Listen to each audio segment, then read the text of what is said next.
بسم اللہ الرحمن الرحیم۔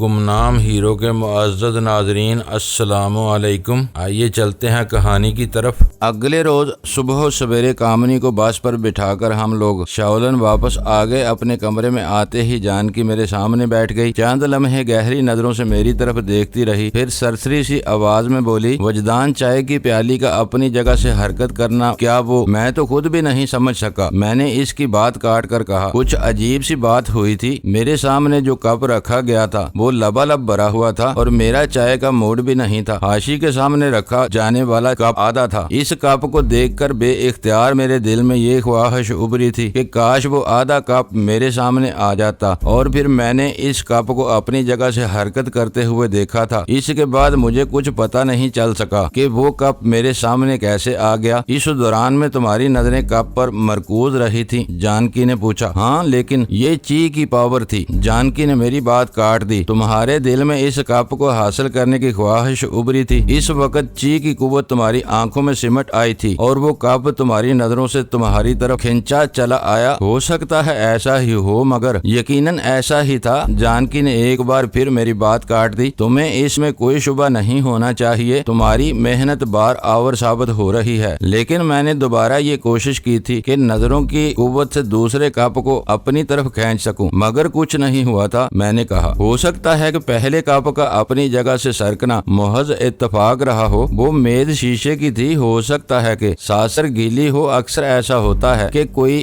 گیلی پلیٹ یا ایسی کوئی چیز کسی چکنی سطح والی جگہ پر رکھی جائے تو اس کے نیچے ہوا بھر جاتی ہے جو اس چیز کو حرکت میں لے آتی ہے۔ ممکن ہے یہ بھی ایسا ہی ہوا ہو۔ مانتی ہوں، جانکی نے کہا، ایسا ہو سکتا ہے، لیکن ایسی صورت میں وہ چیز اپنی جگہ سے 1-2 سینٹی میٹر کے فاصلے تک ہی حرکت کر سکتی ہے، جبکہ وہ کپ میز پر پھسلتا ہوا تقریباً 18 انچ کا فاصلہ طے کر کے تمہارے سامنے پہنچ گیا تھا۔ اور پھر اس کپ نے تمہاری طرف ہی حرکت کیوں کی؟ وہ کسی اور طرف کیوں نہیں پھسلا؟ جانکی چند لمحوں کو خاموش ہوئی، پھر بولی، کسی وہم کو دل میں جگہ مت دو۔ وہ محض اتفاق نہیں تھا، وہ تمہاری چی کی قوت کا اعجاز تھا۔ تم نے وہ کپ حاصل کرنے کی خواہش کی، چی کی قوت تمہاری آنکھوں میں سمٹ آئی اور تمہاری نظروں نے اس کپ کو اپنی طرف کھینچ لیا۔ تمہیں خوش ہونا چاہیے، تمہاری محنت رنگ لا رہی ہے۔ اپنی پریکٹس جاری رکھو۔ ہم دیر تک اسی موضوع پر باتیں کرتے رہے۔ چیکو خاموشی سے سب کچھ سن رہی تھی۔ اسے مارشل آرٹ سے کوئی دلچسپی نہیں تھی۔ وہ چی کے بارے میں بھی کچھ نہیں جانتی تھی اور ظاہر ہے کوئی بات اس کے پلے نہیں پڑ رہی تھی، اس لیے اس نے ہماری باتوں میں مداخلت بھی نہیں کی تھی۔ اس روز میں نے ماسٹر لیشیان سے اس کا تذکرہ کیا تو اس کے ہونٹوں پر خفیف سی مسکراہٹ آ گئی۔ خوش قسمت ہو، وہ بولا، بہت کم عرصے میں تم منزل کو چھونے لگے ہو اور یہ سب تمہاری سچائی، فن سے لگن اور محنت کا نتیجہ ہے۔ میں تمہیں مبارکباد پیش کرتا ہوں۔ اور پھر اگلے روز ماسٹر ہینگ پائی نے بھی اس کی تصدیق کر دی کہ میرے اندر چی کی قوت بیدار ہو رہی تھی۔ اس قوت کو کنٹرول میں کرنے کے لیے اب مجھے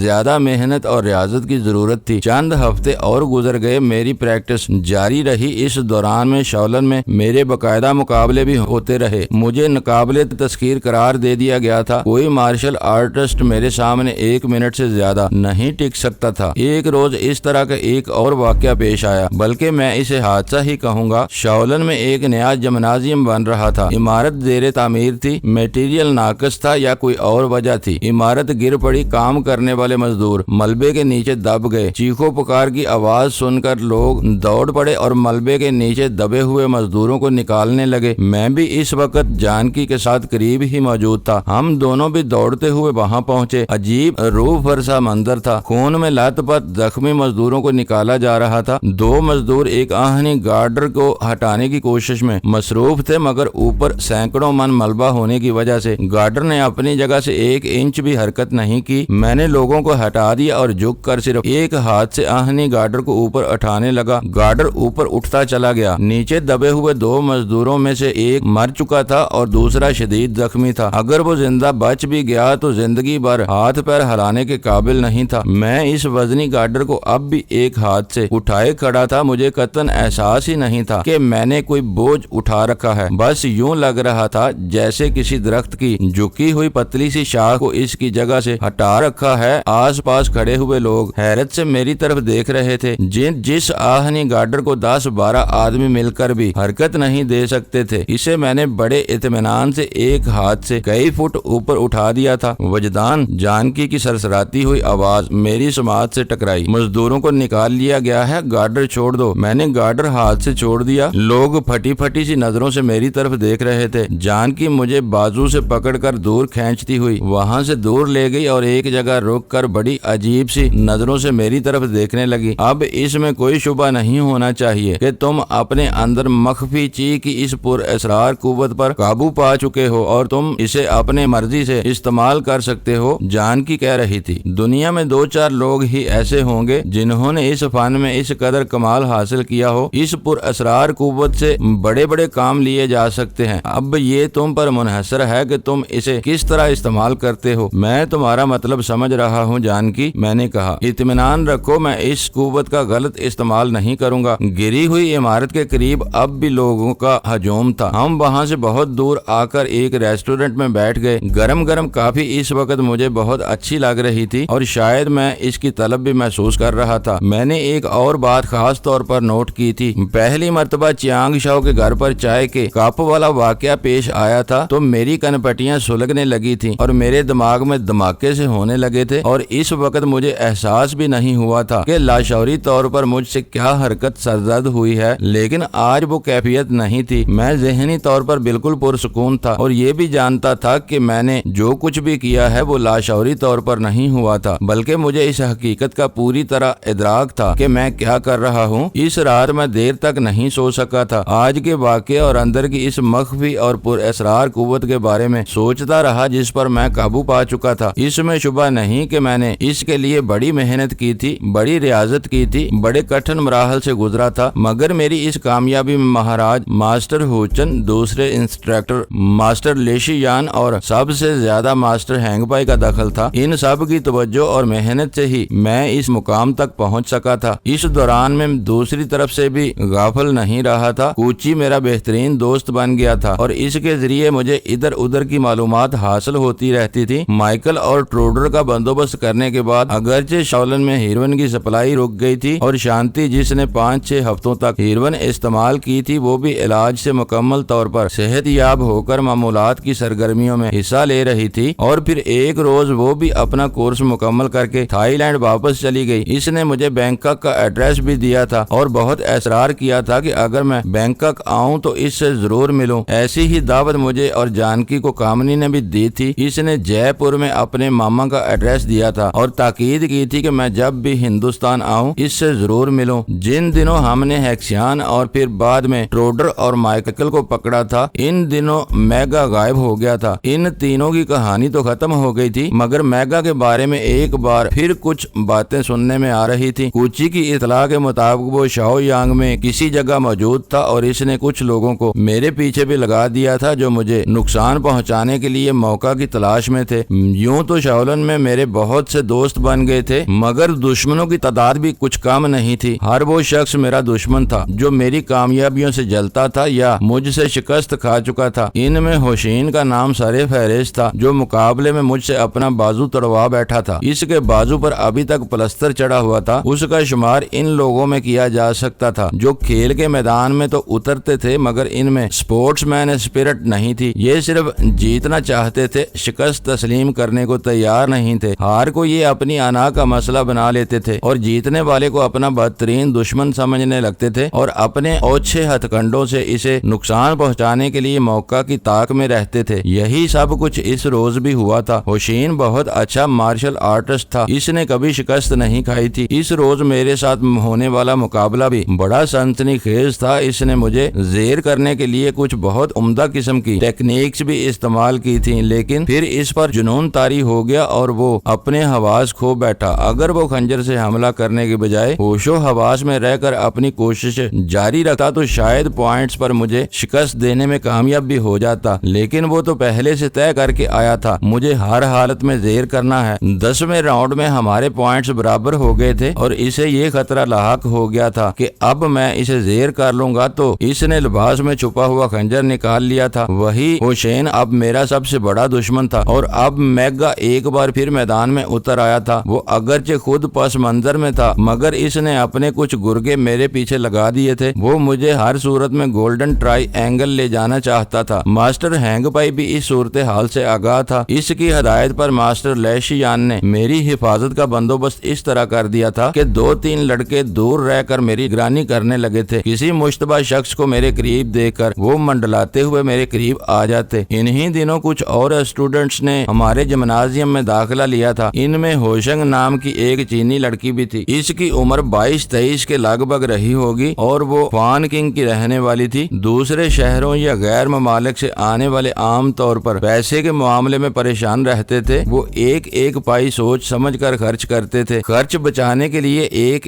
کمرے میں کئی لڑکے اور لڑکیاں اکٹھے ہی رہتے تھے۔ لیکن ہوشنگ دولت مند باپ کی بیٹی تھی۔ اسے اخراجات کی کوئی پریشانی نہیں تھی۔ اس نے عبادت گاہ والی پہاڑی کے دامن میں ایک مختصر سا کاٹیج کرائے پر لے لیا تھا جہاں وہ اکیلی ہی رہتی تھی۔ ہوشنگ نے پہلے چیکو سے دوستی کی، پھر جانکی سے تعلقات بڑھائے اور پھر مجھ سے بھی بے تکلف ہونے کی کوشش کرنے لگی۔ لیکن نہ جانے کیا بات تھی کہ میں اس سے بات کرتے ہوئے ذرا ریزرو ہی رہتا تھا۔ میں نے اس کے ساتھ کبھی بے تکلفانہ انداز میں بات چیت بھی نہیں کی تھی۔ وہ جانکی سے میرے بارے میں کرید کر پوچھتی رہتی۔ وہ میرا بہت احترام کرتی تھی۔ کبھی تو یوں لگتا جیسے وہ مجھ سے بہت مروب ہو اور کبھی اس طرح باتیں کرنے لگتی جیسے میں اس کا بہت پرانا اور بے تکلف دوست ہوں۔ ہوشنگ عام طور پر صبح کی کلاس میں آیا کرتی تھی، لیکن پھر اس نے کلاس بدل لی اور شام کی کلاس میں آنے لگی۔ ایک روز کلاس ختم ہونے کے بعد وہ جانکی اور چیکو کے ساتھ ہمارے کمرے میں آ گئی اور دیر تک باتیں کرتی رہی، اور جب وہ واپس جانے لگی تو معلوم ہوا کہ شاولن سے آنے والے تمام لڑکے جا چکے تھے اور کوئی ایسا لڑکا نہیں تھا جو اسے اس کے کاٹیج تک پہنچا سکتا۔ اس وقت رات کے 10:30 بج رہے تھے۔ راستہ سنسان تھا۔ وہ اکیلے جاتے ہوئے کچھ گھبرا رہی تھی، اس لیے میں اور جانکی اس کے ساتھ چل دیے۔ اس کا کاٹیج عبادت گاہ والی پہاڑی کے دامن میں واقع تھا۔ دوسرا قریب ترین کاٹیج بھی وہاں سے تقریباً 50 گز کے فاصلے پر تھا۔ کاٹیج کے آس پاس درختوں کی بہتات تھی۔ مجھے بڑی حیرت ہوئی۔ ہوشنگ کیمپ سے اکیلی آتے ہوئے گھبرا رہی تھی اور یہاں سنسان جگہ پر اکیلی رہتی تھی۔